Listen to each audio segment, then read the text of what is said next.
Murakoze kunyakira muranyumva Minister? Gatanu kuri gatanu rwose. Turakumva gatanu kandi bwana. Murakoze cyane nambasuza nambifuriza mu bakurikira iyobokamana umunsi mwiza wa Pentecote. Ari kuvuga ngo iby'indimi nazo turaza kuzisobanura n'Kinshasa n'izindi ndimi.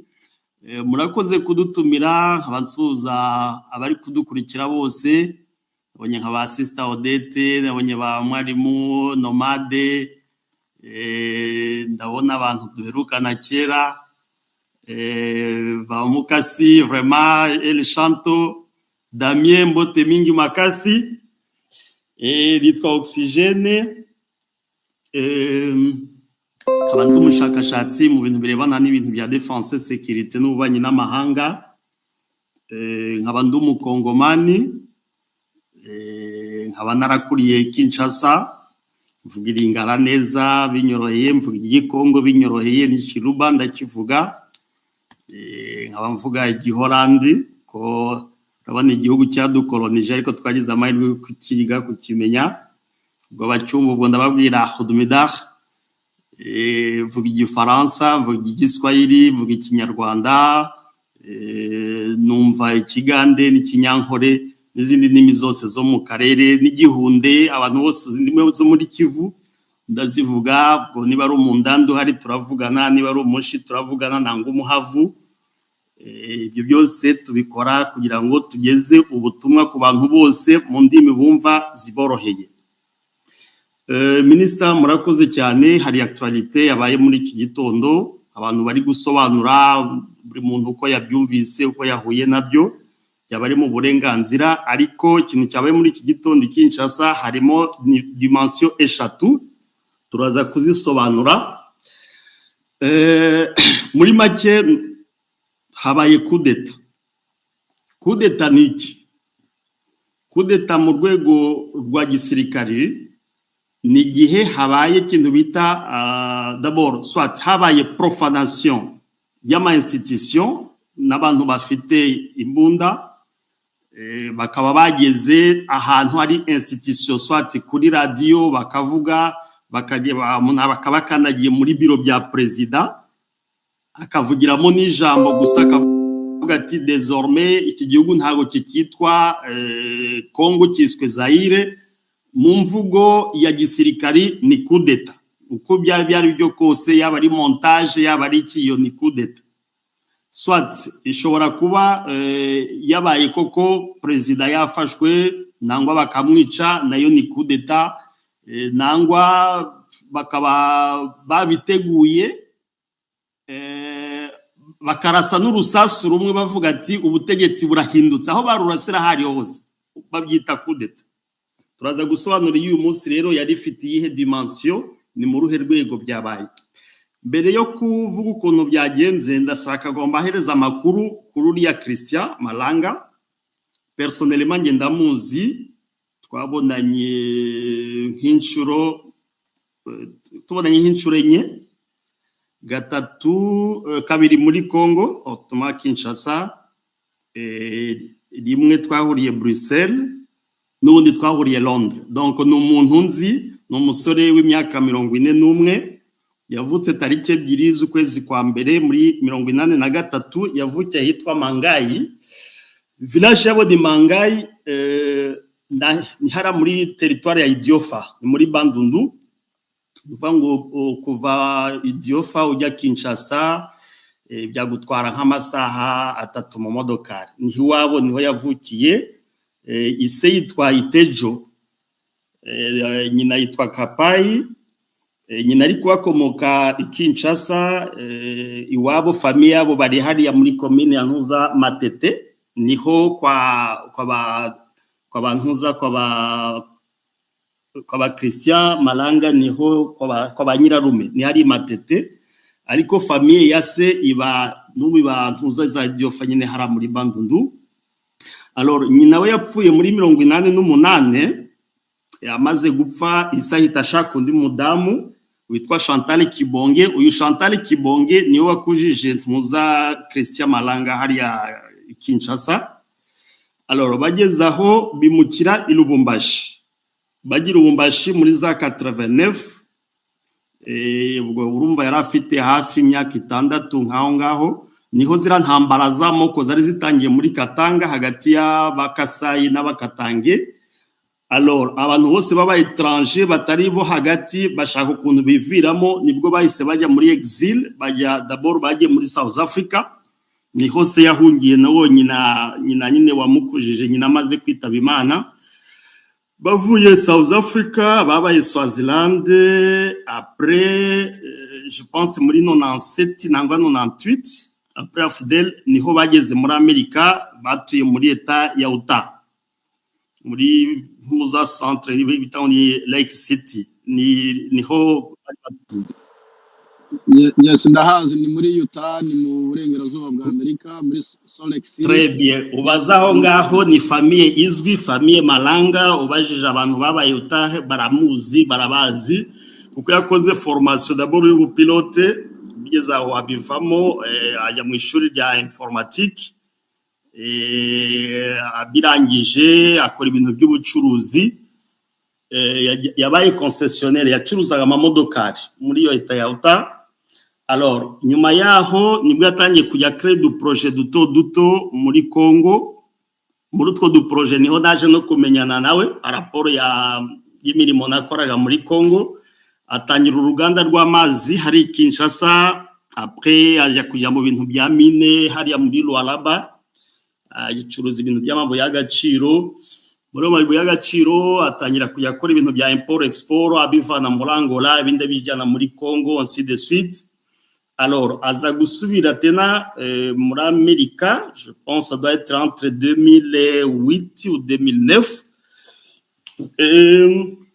aza gufasha abana nka 20 kugira ngo babone amafamiye d'accueil b'abakongomani. Aza kubona na kuri leta yiyo ntuza yo Eta, abana ashakira abana b'abakongomani babayetidia amabursi bagera hafi nko kuri 30. Alors muri 2006 yari arakréé intuza ONG yitwa Africa Helpline Society. Alors iyo ONG niyo yatumye amenyana cyane n'abategetsi ba Kongo, kuko yabazaniraga ibintu muzi ko ari leta ikunda utuntu twa ruswa, umuntu wese uzi gutanga akantu aba inshuti y'abayobozi. Alors muri byo aza guhura n'uwari chef d'état major w'icyo gihe. Alors bamushira asaba ko yinjira mu gisirikari.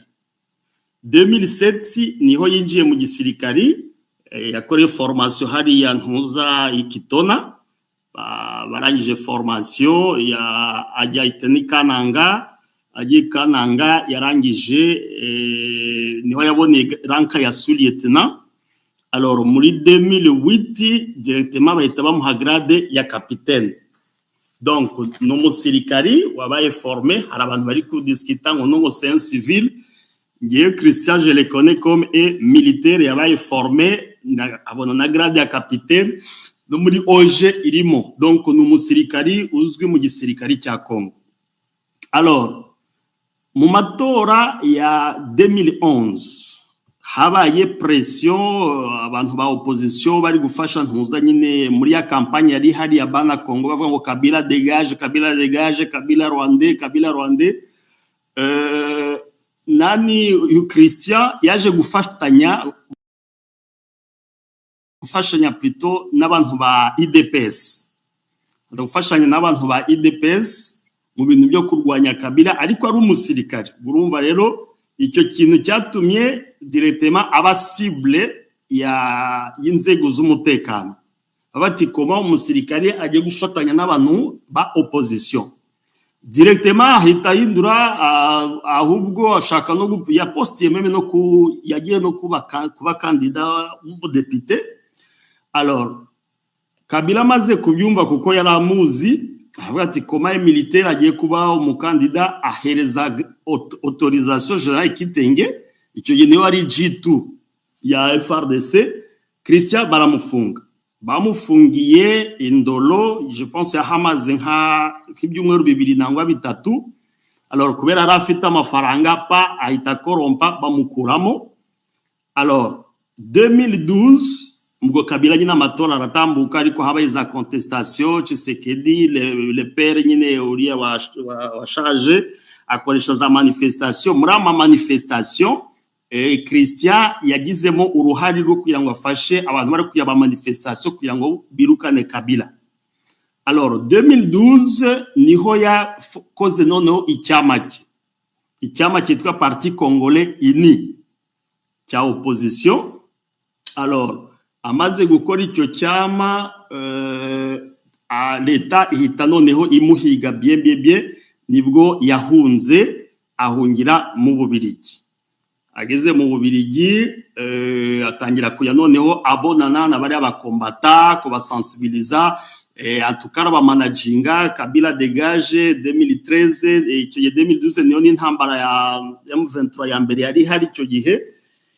Bari bashaka dere no kujoininga kugira ngo ashaka kujoininga icyo gihe M23 kugira ngo yumve ko nyine Kabila yavaho ubutegetsi bwa Kabila bugahinduka. Entre guillemets byo ntabwo turabisubiza ngaha, hari utubazo bari bafitanye mu bintu by'amakontra minier ko navuga ko yakoze muri mine. Hari ibibazo yagize agirana na famille présidentielle icyo gihe, niyo yari beaucoup plus motivation yo gutuma kumva ko yo leta ya Kabila ifale ko ivaho. Ça on ne va pas parler ça ici, ni byama vie personnelle, ariko umva hari tension yari hari. 2014 mobiliza abakombata, niho abapoliticiens bose ba Kabila bazaga mu Bubiligi mu Bufaransa bafatanije nabo burajuma mumva ba Bokechu niki yari bara amagroupe amwe bana Congo bakabakubita Kengo bamukubisa amenyo yarahungabana. Je pense en Belgique bari bahari murabizi. Sheo Kitundu yageze mu Bufaransa baramukubita. Ayo ma action uyu Christian niwe wari meneur icyo gihe. En tout cas il est très actif. N'uwitwa Komanda Eso, je pense n'ubu ngo baracyari mu Bufaransa. Abajya bakurikira ama video ya nuza ya Bokechu mujya mumubona. Eso yakoranye cyane na n'uyu Christian turi kuvugaho wakoze Gatendi Kinshasa. Alors tariki 17 z'ukwezi kwa gatanu muri 2017 nibwo yakreye ira mouvement bita Nouveau Zaïre. Alors manifestation zabereye Bruxelles, muze gusashaka compte yememe ya ntuza. Je pense il doit y avoir des photos. Hari abadamu bambaye amantuza ibitenge birimo amantuza idrapo ibendera rya Zaire si de suite. Haba manifestation komeye bakora na marche kuva XL baramanuka baragenda hitwa Louise. En tout cas manifestation yabo yarangiriye kuri ntuza hafi ya gare du Midi. Abantu bazi mu Bubiligi bavuye kuva Excel donc Matonge kugera gare du Midi bari gukora manifestation kwerekana ya création y'intuza mouvement ya Nouveau Zaïre. Alors Christian icyo gihe yateguye agatendo. Hari coup d'état tena yabaye kila tante yo gukora contre Kabila. Icyo gihe niho Kabila ari gukora pression yo kugira ngo amatora igombye kuba muri 2018. Muri 2017 Christian yakoze tentative tena ya coup d'état. Donc iyi ntabwo ari ya mbere akoze, ni nk'iya gatatu, parce que hari n'indi yabaye ya General Munene gihe n'abantuza n'abayinyele. Ibyo nabyo Christian arabirimo. Ya kabiri ni 2017. Alors iyo 2017 abantu benshi bari kumwe barafunzwe. N'ubu benshi bafuni Tshisekedi wabakuyemo muri 2019. Icyo gihe ni Kahimbi wabafunze. Alors icyo gihe yari en contact avec General Chibangu. Icyo gihe Chibangu nawe yari yaragiye muri ibintu byo kurwanya nyine Kabila muri ya front yatangiye muri Kasai. Nawe amaze gufata Kasai. Icyo gihe Chibangu abikora yari en contact aussi avec Christian. Alors Christian abaza gutegura indi coup d'état yabaye rate, ariko abantu be barafungwa bafungiwe Ndolo. Waracika yambuka Brazzaville agaruka mu Bubiligi. Alors c'est un révolutionnaire muri we igihe cyose yayumva ko yarafite vraiment très ensoiffé y'ubutegetsi.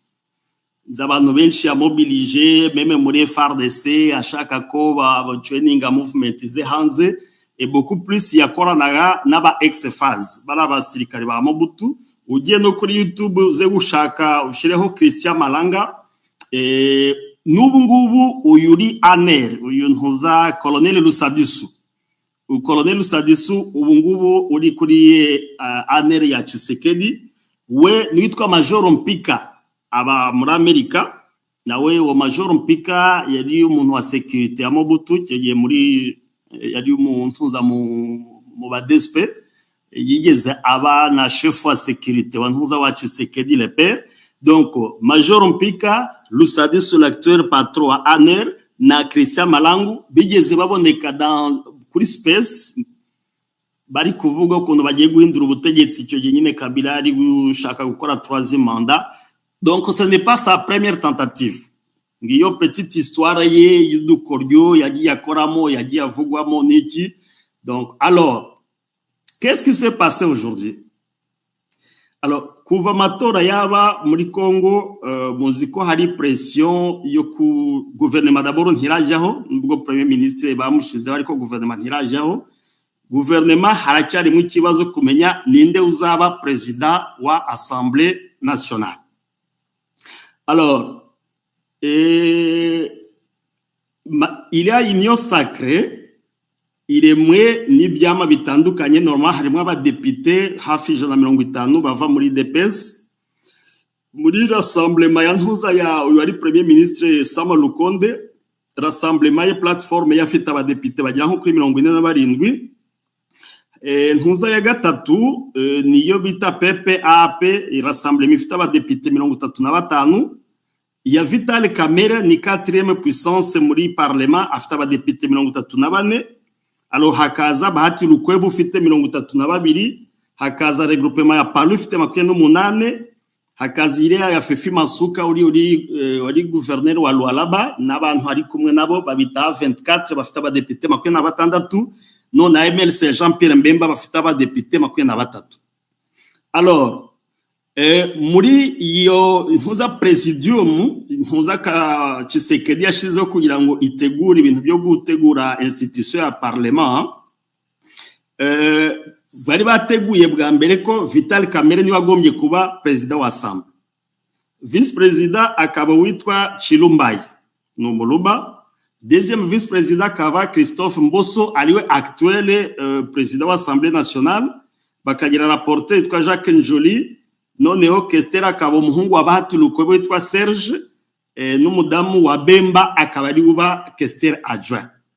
Alors ayandi ma plateforme mbabwiye babonye configuration baravuga mais finalement twabaye escroquer. Comment umugore wa Bemba ari ugiye kuba Kestera adjoint, umwana wa Bahati Lukwebo abari uba Kestera, bon Jacques Njoli, Mboso na Chiwo na bati non on doit changer.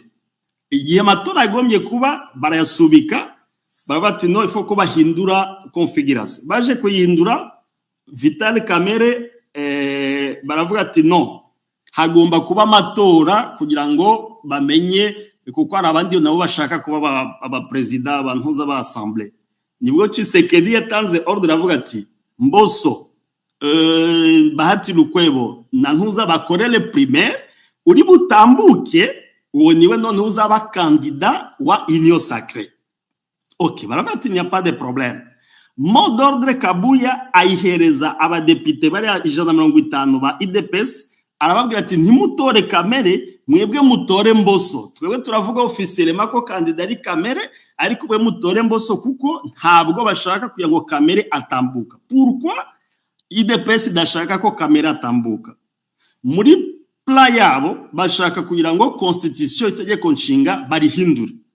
Alors Kamerhe yamaze kubabwira waziwaza babwira ati ewana ngewe byo guhindura constitution ntabwo mbirimo, parce que Kamerhe kugeza n'ubu aracyareklama accord yagiranye na Tshisekedi muri 2019 ivuga ko bakeye cash. Donc normalement imanda ya mbere ni ikintu zabagombye kuyobora Tshisekedi, manda ya kabiri normalement ni manda ntuzagombye kuyobora Kamerhe. Noneho manda ya gatatu Tshisekedi akagaruka bityo na bityo. Alors muzi byamubayeho bamukubitaho dossier ya 100 jours baramufunga kondana imyaka 20 akora recours ibyo harabikurikiranye baba baramurekuye aragaruka aje abanome comme vice premier ministre ministre wa économie ariko muri IDPS bakumva ko kugeza isaha akiri menace kuri bo. Donc il faut chercher tous les voies et moyens de l'écarter. Ariko kumuekarta bigaca muri stratégie iri mafiosi ya hatari sana ku buryo bidashobora kurabukwa niko bo bakekaga.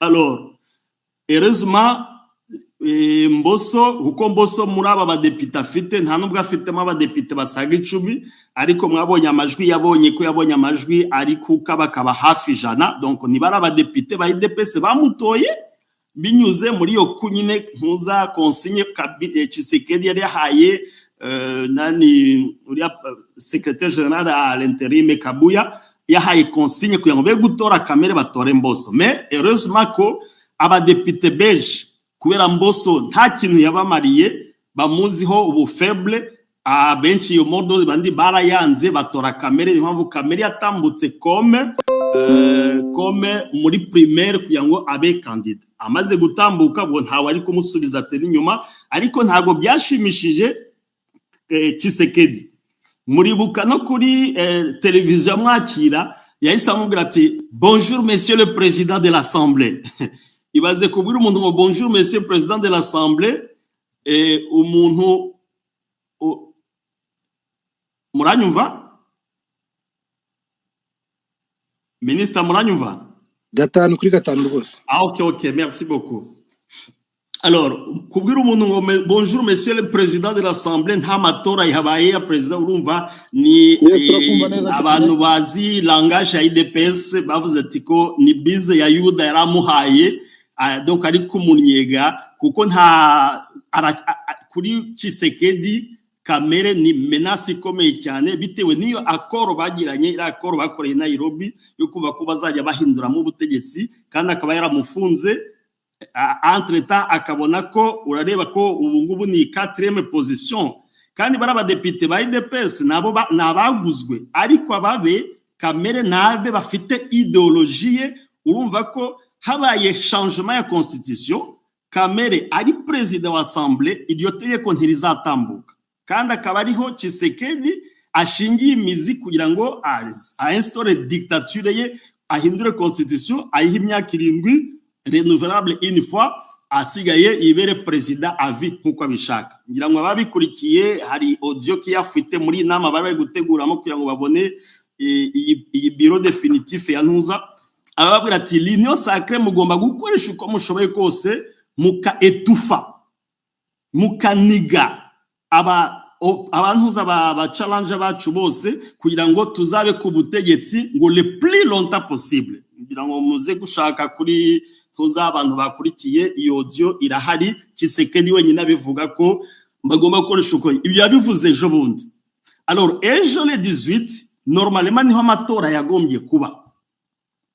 Alors amatora yagombye kuba muri planification normalement kamere yagombye gutambuka kuko yaba MLC yi 23 députés baramushigikiye aba Fifi Masuka 26 baramushigikiye aba Palu aba AFDC ntuza Lukwebo jusque-là aramushigikiye alors plus 34 ye n'abari 35 n'abasama Lukonde. Urumva ko byanze bikunze amatora abaye yaramuka abaye ejo kamere yagombye gutambuka comme président de l'Assemblée. Donc urumva iyo cyo kibazo kirahari kugira ngo barebe ukuntu ba écarta byanze bikunze par tous les moyens possibles kamere ye gutambuka comme président de l'Assemblée. Alors nibwo bahise bahindura rero ya Mbosso baravatiwe agomba kuvaho asimburwe na Mbusa Nyamwisi. Alors Serge Walukwebo nawe bamukuyeho ise yavuze ati umwe naveho bamusimbuza witwa Dominique Munongo. Alors Dominique Munongo baravuga ati no agiye kuba meme province urumva ni manigance zose de pesi gukoresha ngo kombe ava mu meme province nundi bamuhindure bashireho inagosi. Alors umugore wa Bemba nawe bamusimbuje witwa Patrick Shiba. Alors iyo niyo jusque là ticket bagifite ariko ubwoba bwose ni comment ils vont enlever umutipe witwa Kamere ye kuba président de l'Assemblée. Alors, qu'est-ce qui se passe la nuit? Uyu musore nani Christian yaramaze imisi we yageze i Kinshasa, ariko bari abazungu mwabonye ari kumwe nabo bageze i Kinshasa le 9. Baza comme des investisseurs. Nani ministre nakohereje ifoto yabo umunsi igihe bakiriwe kuri nza, sinzi niba bayishira kuri dash.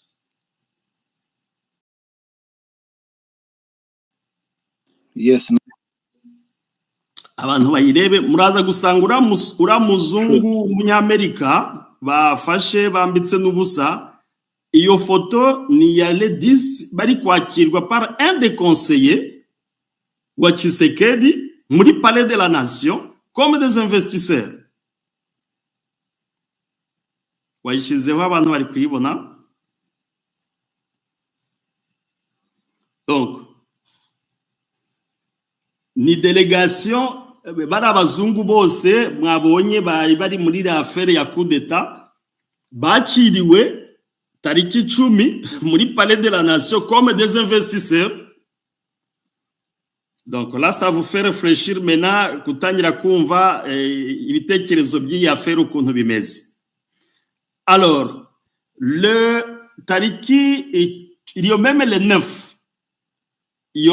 9, uyu Christian na General Chibangu bababonye kuri Ntuza, bababonye kuri restaurant Pilipili. Abazi Kinshasa restaurant Pilipili iri hara kuri avenue Pumbu, c'est hagati ya Ntuza, ni muri 2e avenue kuri boulevard, ariko hagati ya 24 rond-point 24 na Ntuza na boulevard, en diagonale entre rond-point 24 na boulevard de 30 juin. À 21h, General Chibangu kandi nababwiye ko bari inshuti bakoranyira affaire ya Ntuza yo tentative ya coup d'état ya 2017, bari kumwe 21h barababonye bari kumwe muri restaurant bari gusangira. Alors amakuru câble zatugezeho, qu'est-ce qui s'est passé? Il fallait chercher ikintu gishobora kurangiza Kamere, ariko kumurangiza kikarangiza n'uyu Christian, parce que présence ye à Kinshasa yateje impungenge les services de sécurité, surtout que hari dossier General Kahimbi yari yarasize munuza ko nababwiye ko n'abantu benshi n'ubu baracyafunzwe, yerekana ko il a été cité muri tentative zo guhungabanya umutekano w'igihugu. Kandi kugeza n'ubu ngubu yageze Kinshasa baramwihorera, ariko bari bazi ko afatanya n'abakombata bari kurwanya leta yande ya Tshisekedi. Alors muri laboratoire ya DEMIAP, Conseil national de sécurité, ANER na maison militaire, baravuga ati uyu muntu ko ashobora kudufasha kurangiza ikibazo cye problème dufite, parce qu'il faut chercher un alibi kugira ngo Kamere bamuelimine, ariko habe un autre événement iri bukavaringe icyo kintu, et c'est ce qui a été fait. Alors amakuru ava muri madiba diplomate na service de sécurité barahamya ko icyo gihe Christian yabonanye na Ntuza na John Chibangu ni wamure Christian Chibangu amwereka ko nawe bura butegetsi abuhazi, kandi ko ari bumufacilite kugira ngo yinjire muri palais de la nation. Numvise abantu bari ngo palais du peuple nta nubwo biri kumwe. Palais de la nation nibyo biro bya president bikuru bibagombe, palais du peuple nimwo haba ibiro bya Sena n'ibya parlement yo iba Lingwala, ni nyuma ya RTNC kubazi Kinshasa, ni batima yubatswe n'abashinwa ku gihe cya Mobutu. Nuko palais du peuple ni aba député n'aba sénateur iba muri commune ya Lingwala, naho palais de la nation iba Gombe. Ni namwo discours Lumumba yavugiye, nimwo independance yabaye proclamé, namwo discours Lumumba era discours mumva avuze nimwo yayivugiye, ni muri etage ya 3 kuko ifite etage 3 ikagira na cave de niveau. Ni bâtiment que je maîtrise très bien, il est très sécurisé. kugira ngo ugere kuri Palais de la Nation bifite entrée eshanu. Hari entrée ya mbere iyo uturutse kuri Hotel du Fleuve, ni ku mazi, ni avenue ya mbere uvuye kuri Fleuve. Hari entrée ituruka à gauche, hakaba na entrée yindi ituruka à droite kuri toujours avenue ya Fleuve zinjira. Izo zose zirafunzwe, nta n'abaturage baca muri izo nzira, hari n'ibifara. Hari n'amabarriere akomeye cyane akoreshwa n'ama télécommande électrique. Troisième entrée ni entrée bita boulevard Church, ni nayo principale naho president aca. Iyo entrée ifite barrière nibura nkenye. Hari barrière ya mbere iri ihereye aho hotel ya Ntuza ya uramukinyi Shabani Nonda yubatse hotel ye, niho ubu bashize barrière ya mbere. Barrière ya kabiri ukayisanga imbere ya batima ya chef wa Kimbangiste uriya Dialungana, niho kwinzuye imbere yaho niho hari barrière ya kabiri. Barrière ya gatatu na barrière ya kane ziregeranye, harimo nka distance ya metro 10. Izo barrière zose ntiwayicaho udafite telecommande, kandi telecommande ubu yifite ni chef w'ubulinzi uhari, donc ntushobora kwaca. Quatrième entrée ni entrée iri imbere juste en face ya Palais de la Nation, iri iciye kuri banque centrale. Donc en face ya banque centrale, nyuma yaho niho hari affaires étrangères, waje nyuma tena ni ministère ya justice. Alors iyo ni muri Palais de la Nation, ureba ministère ya justice hakurya.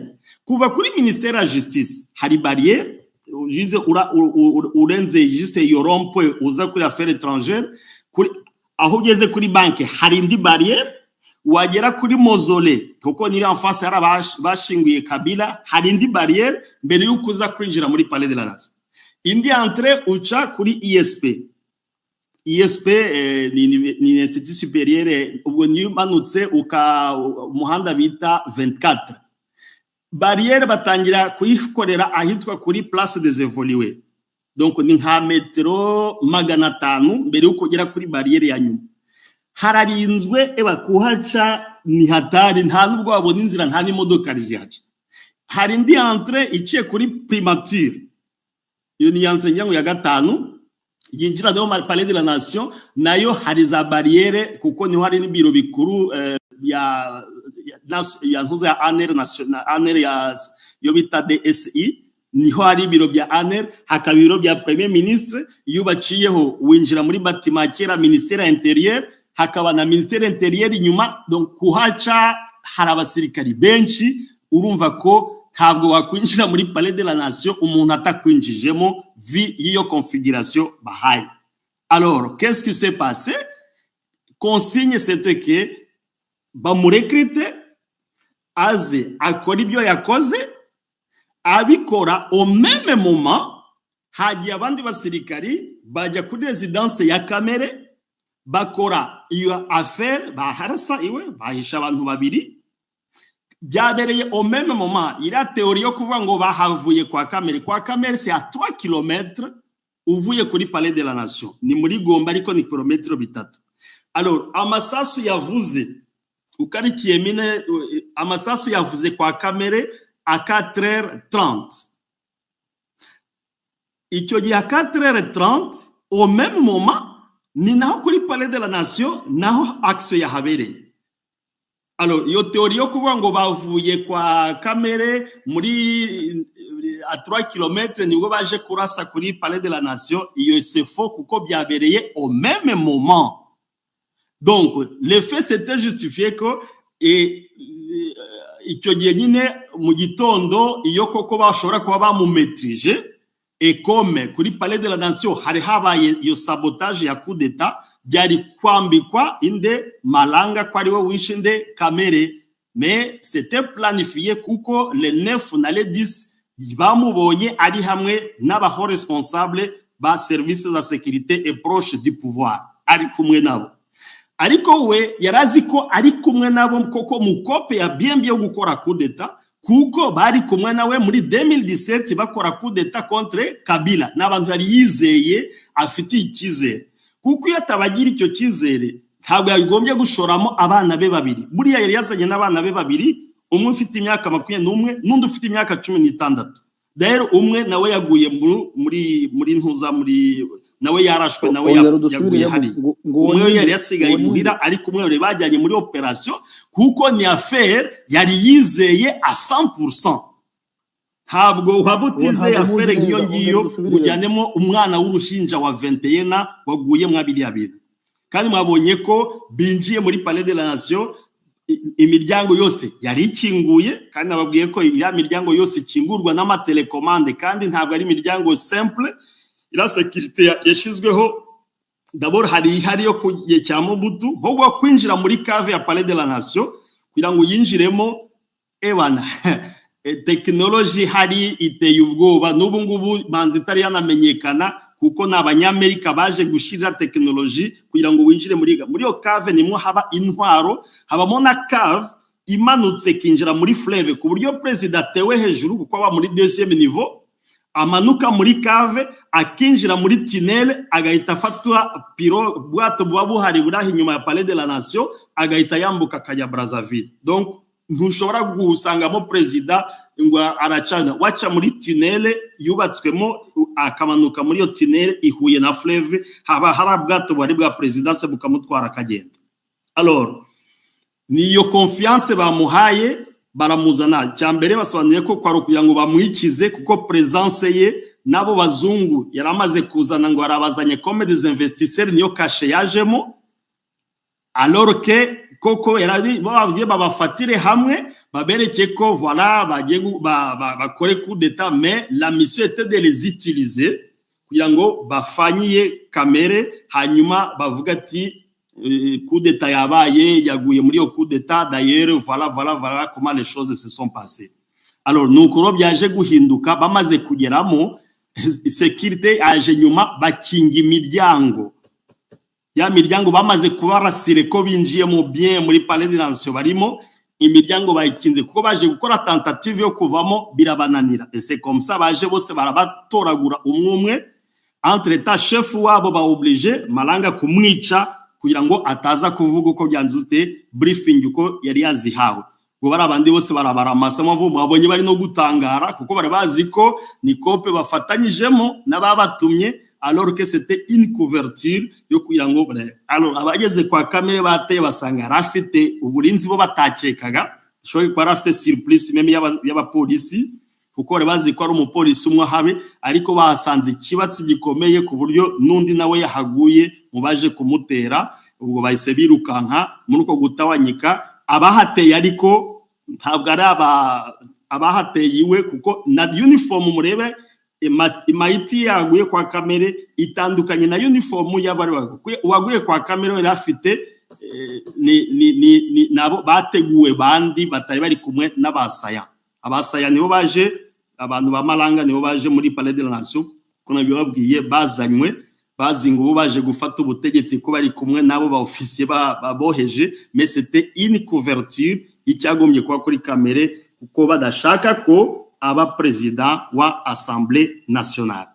Donc ngayo amakuru uko byagenze Kinshasa. Ubu n'ubu ngubu nyuma yaho niho mwabonye ko ibintu byakomeje birakomeza. Dari hari na concert yabaye, mwabonye ko na kamera yanayigiyemo kuko yaje ku urumva se keleke ugishobora gutekereza gato yabonye ko nyine niwe wari uri vize, ariko bakabazi ko batabikora ku manywa, babikoze nabo nijoro mu bwoba, kandi yaberetse nawe imbaraga afite.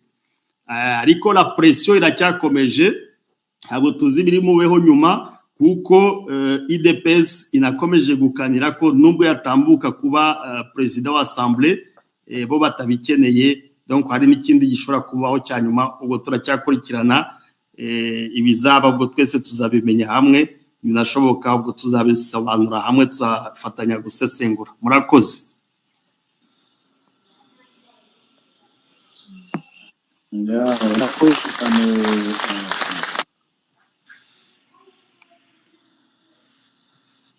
Yes. Minister muranyumva? Ya turakumva neza. Nari nabaye ngusubije micro. Murakoze cyane, nari ntanze amashiye ku buhanga bw'ibyuma. ntabwo nayumvise network manzi yari igiye gatoya. Ya muhira afite ama network atameze neza ashobora kuba ari watumye ibintu bitumvikana. N'ubu ntago twumva, so reka tugushimire mu by'ukuri, ariko n'ubundi murafata umwanya uhagije nkaho ari presentation muduhaye mu buryo burambuye. Turaza kubaza ibibazo ndetse duhe n'abandi umwanya babaza ibibazo, cyane cyane ko natangiye mvuga ko turi ku munsi wa Pentecote, ni umunsi ku barokore noneho bo bemera gusobanura indimi. So hari imvugo rero cyangwa se indimi zo muri Kongo ubu ngubu zigezweho zuko iyi coup d'etat batangiye n'ubundi kuyishyira kwipereza cyangwa se mu butasi bw'u Rwanda. Ubwo rero nabyo izi ndimi z'abakongomani z'abakinwa byo muraza kubisobanura mute? Hari aho bavuga ngo coup d'etat avorté, la piste du Rwanda se précise. So, muraza kubisobanura mute? Ikindi kibazo ni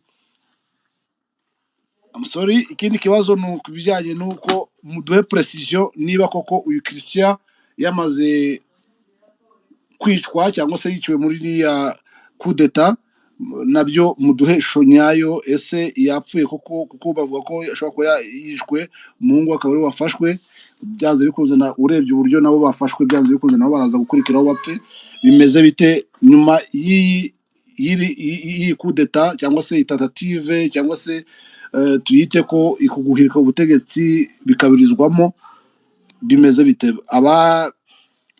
gerageje guhirika ubutegetsi? Ese bose niko bapfuye? Ese niko bishwe? Byaje kurangira bite? Ndagira ngo nacyo ukitubwireho tumara amatsiko kuri iyo ngingo.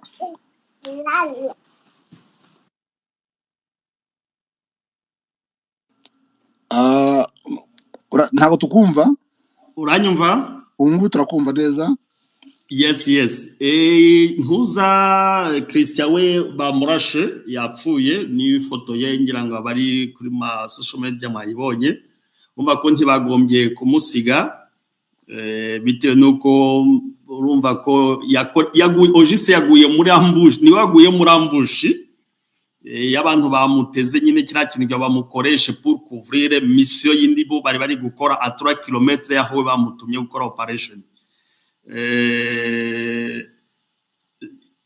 Umuntu watangiye kubishyira ku Rwanda ni umupoza w'umufaransa witwa Mélenchon, ni wakoze tweet ya mbere avuga ko yihanganishije leta ya Congo, ariko akaba kondana abantu bashatse kudestabiliza les institutions ngo bashigikiwe n'u Rwanda. Mélenchon niwe wabitangiye. Urumva ko leta yabikoze muri covering nkuko numbasobanuriye, kuko ntiyashatse ko habonekamo akaboko ka leta ko yari yashatse kwica kamere. Fale ko berekana ko ni coup d'etat yabaye, ariko nikoreshejwe n'umuntu nawe bari bashaka ko baelimina, kuko yari gikwazo nawe kuri bo, ko bamuzi ko imbaraga afite. Muri 2017 mbere yuko aza gukora iyo tentative ya coup d'etat kwa Kabila, yagiye gukora amahugurwa muri Georgie. Muri Georgie hari ikigo cya gisirikari gihari gikora amahugurwa ku bantu batandukanye. Buriya nicyo kintu ajya bamutinyira, nabo bamwe bavuga ati n'umusirikare w'abanyamerika. Oya, ntabwo yakoze mu gisirikare cya Amerika pana, ariko yabaye trendy na societe zimwe z'abanyamerika zitraininga mu bintu byo kurasa n'ibintu byo gukoresha. Voilà, yabikoreye muri Georgie. Alors ayo makuru rero kubera nka Chibangwe amuzi neza na network aze, akumva ko gukomeza kuhaba kwa Christian kuri bo ni menace hanze ikomeye cyane. Vini gikunda afite cya diaspora gikomeye, Londres, Bruxelles, Paris, Amsterdam, hariya nuza Berlin.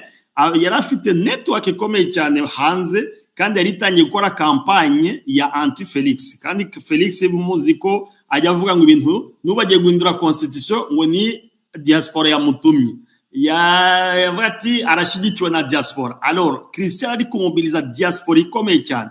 Alors il fallait ko bamubona, bamugusha mu cyuho, aza bakorera operation nawe bamurangize. Kandi ngira ngo nicyo batashoboye nuko elimina kamere, ariko kuri we mission ye yo bayishoboye neza kuko bari bazi ikintu ajya akunda ko akunda ubutegetsi bamujyana muri Palais de la Nation avuga ko yafashe igihugu n'abazungu n'ibiki mais nyuma baramuelimina. Ça c'est une mission accomplie et ce qui reste à savoir no kumenya niba kamere nawe ejo nejo bundi azaba kihari nangwa niba bari bubihagarike. Voilà, donc uwabizanye ni Mélenchon, ubwo rero abakino babifatiraho kuko nta kundi ba justifia ikintu bashaka ko kigira imbaraga. No bati c'est le Rwanda, c'est le Rwanda, ibyo twese turabizi ni imvugo bakoresha muri propaganda, ntabwo ari igitangaza. Naho kuvuga ngo Christian ngo ari en contact n'u Rwanda antrasa ewe n'uruhinja ruvutse uyu munsi ngira ngo rwaseka umuntu waba babivuze. Nabonye ari na reaction zabaye z'abakongomani bari gutuka Mélenchon baravuga ati umuntu wavuze niba ari papa Inus niba ari ndi hari umuntu wamushubije ati niba ari ibi ujye ukorera hariya muri Gaza udefanda ntuza uri kudefanda aba Palestine n'ibiki. Ati tumaze kumenya none ko uri umubeshi parce que igikundi cyari gihari ni igikundi cy'aba ex-phase, ni igikundi d'abord kiri anti-rwandais. Buriya kira gikundi Chris ayoboraga sen l'équipe anti-rwandais ko mu Rwanda rwajya gukoresha igikundi cya diaspora y'aba ex-phase aribo batangiye no kwirukana Kabila ngo n'umunyarwanda. Dukurumva ko ni propaganda, ibyo nuko bimenyera ko ariko Kinshasa ikora, ariko babishigikiyemo n'abari abantu ba Mitterrand nyine ba Mitterrandie bashigikira intera hamwe n'ibiki. Voilà, c'est normal ko babishaka ku Rwanda ariko nta naho bihuriye kuko Christian wenyine je le connais qu'il était anti-rwandais, donc ntabwo yavuga ngo yakorana n'u Rwanda ntibishoboka. Voilà.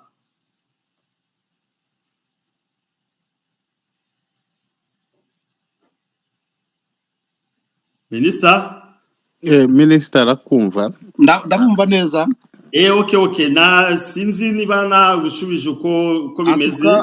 Nanyuzwe, merci beaucoup. Ahubwo reka Christian anti-rwandais ntuwe ko muzi neza, muzi 2006, muzi 2007, muzi abantu be bafunguye Kinshasa muri 2017, donc c'est quelqu'un je connais qui est anti-rwandais. Alors kubishiraho ngo nibo bamutumye rero atuka ni énième fois yo ku viola muri cadre y'ina propaganda yabo. C'est normal ko babivuga ariko nta bahuriye n'u Rwanda. Murakoze cyane. Reka noneho tureke kwiyara umwanya, mpereza umwanya audience. Reka mbaza akabazo gatoya cyane mbere yuko manuka cyane ko baba bagukumbuye, uze kuba umwanya babaza ibibazo bitandukanye ari kubijyanye na coup d'etat ndetse no kubijyanye wenda n'umutekano n'amahoro mu rusange. Niba mubitwemerera bazamuke babaza ibibazo. Murakoze. Yes, papa Top Kivu twumvisha uvuga ko muri abo ngabo baguye ku rugamba harimo n'abana biwe babiri. Oya ntabwo abana bose baguyemo, ariko bari Kinshasa. Yes, twabonye ku mafoto berekana umwana we umwe umeze nk'umumeti nabo bafashwe, kandi muri video yindi yagaragaye akiri muzima cyangwa akiri muri akiri hariya yavugiye ijambo ryiwe. Twabonye bari kumwe, amwita ngo ni president, yari yambaye amapeti ya general full, sinzi niba ariko nabibonye njyenyine ariko yes, nukuri. Icyo kibazo nari ngiye kubaza, ese ko twumvishe ko n'umudamu wiwe ashobora kuba afite wenda nk'umudamu wa mbere n'uwa kabiri, kuko umudamu berekanaga mu mafoto asa n'umwirabura w'umunyekongo, noneho uwo babanaga muri Amerika niwe rero byarera uriya mwana w'umumeti, wenda bishobora kuba bitandukanye. Wenda icyo nari nshaka kubaza cyane kuri uriya Kimanga, kuko twumvishe bamwe bamuhuza na IDPS, ko yahoze muri IDPS. Ese hari amakuru waba ubifitemo wenda? Nabivuze, sinzi imanza utakurikiye neza. Muri election za 2011 niwe yashyigikiye IDPS, nubwo yatanze kandidatire ye nk'umudepite, ariko yayitanze comme un indépendant, ariko yari proche y'abantu ba IDPS muri election ya 2011. Ni nacyo cyatumye bamufunga. Navuze ko yamaze ibyumweru 2 muri prison, hanyuma aza gutanga amafaranga avamo, nibwo yahise atoroka aragenda 2012 atangira kugira. atangira ku 2012 nibwo ya créé parti yitwa Parti Congolais Uni. Donc le vieux Tshisekedi barakoranye, bari en contact, icyo gihe nibwo bari muri propagande yo kwirukana Kabila, ngo Kabila dégage, Kabila rwandais. Izo kampanye ntuza Christian yarazirimo afatanije n'abantu ba IDPS muri groupe bari bafite bitaga Bana Congo, ariko atari membre w'icyama. Ntabwo yabaye membre wa IDPS comme parti, yabaye membre wo muri plateforme yo kurwanya Kabila rwandais, Kabila dégage, Kabila mu gihe cy'amatora 2011. Voilà. Yes, urakoze.